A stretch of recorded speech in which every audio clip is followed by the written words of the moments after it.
Good morning friends. आज हम पढ़ने जाएंगे कामधा एकादशी की कथा।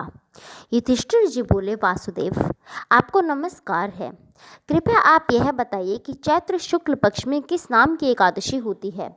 भगवान श्री कृष्ण बोले, राजन एकाग्रचित्त होकर यह पुराण कथा सुनो, जिसे वशिष्ठ जी ने राजा दिलीप से पूछने पर कहा था।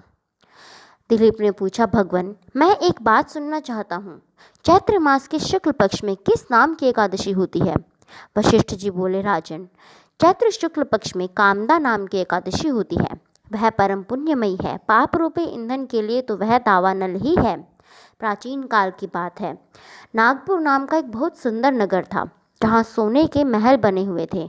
उस नगर में पुंडरिक आदिक महाभयंकर नाग निवास करते थे। पुंडरिक नाम का नाग उन दिनों वहाँ राज्य करता था। गंधर्व, किन्नर और अप्सराएं भी उस नगरी का सेवन करती थीं। वहाँ एक श्रेष्ठ अप्सरा थी जिसका नाम ललिता था। उसके साथ ललित नाम वाला गंधर्व भी था। वे दोनों पति पत्नी के रूप में रहते थे। दोनों ही परस्पर काम से पीड़ित रहा करते थे। ललिता के हृदय में सदा पति की ही मूर्ति बसी रहती थी और ललित के हृदय में सुंदरी ललिता का नित्य निवास करता था। एक दिन की बात है। नागराज पुंडरिक राज्यसभा में बैठकर मनोरंजन कर रहा था। उस समय ललित का गान हो रहा था, किंतु उसके साथ उसकी प्यारी ललिता नहीं थी। गाते गाते उसे ललिता का स्मरण हो गया, अतः उसके पैरों की गति रुक गई और जीभ लड़खड़ाने लगी।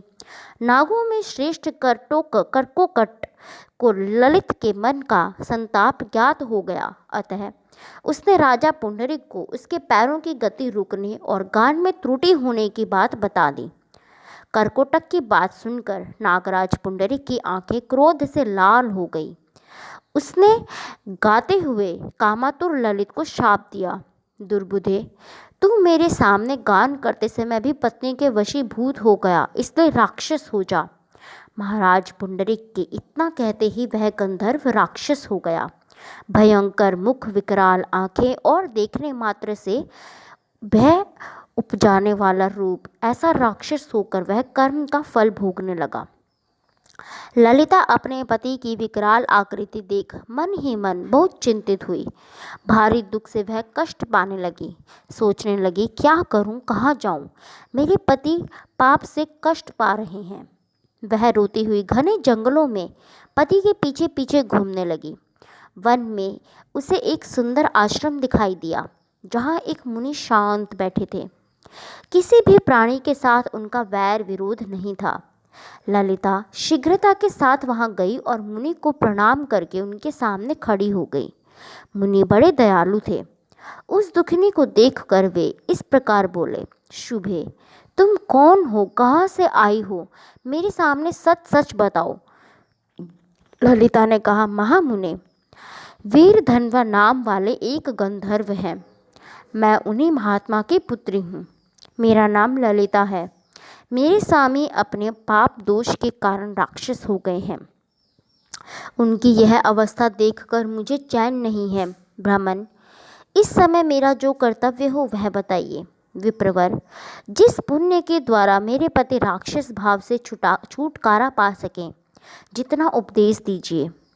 ऋषि बोले, भद्रे, इस समय चैत्र मास के शुक्ल पक्ष की कामदा नाम की एकादशी तिथि है, जो सब पापों को हारने वाली और उत्तम है।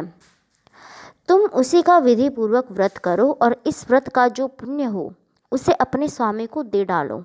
पुण्य देने पर क्षण भर में ही उसके पाप का दोष दूर हो जाएगा। राजन, मुनि का यह वचन सुनकर ललिता को बड़ा हर्ष हुआ। उसने एकादशी को उपवास करके द्वादशी के दिन उन महर्षि के समीप ही भगवान वासुदेव के समक्ष अपने पति के उद्धार के लिए यह वचन कहा, मैंने जो यह कामदा एकादशी का उपवास व्रत किया है, उसके पुण्य के प्रभाव से मेरे पति का राक्षस भाव दूर हो जाए।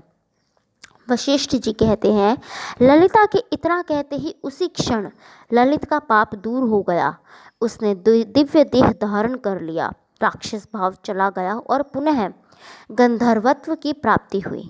नृपश्रेष्ठ, वे दोनों पति पत्नी कामदा के प्रभाव से पहले की अपेक्षा भी अधिक सुंदर रूप धारण करके विमान पर आरूढ़ होकर अत्यंत शोभा पाने लगे। यह जानकर इस एकादशी के व्रत का यत्नपूर्वक पालन करना चाहिए। मैंने लोगों के हित के लिए तुम्हारे सामने इस व्रत का वर्णन किया है। कामदा एकादशी ब्रह्म हत्या आदि पापों तथा पिशाचत्व आदि दोषों का नाश करने वाली है। राजन, इसके पढ़ने और सुनने से वाजपेयी यज्ञ का फल मिलता है। तो दोस्तों, आपको इस वीडियो को लाइक, शेयर और कमेंट ज़रूर करना है। Thank you.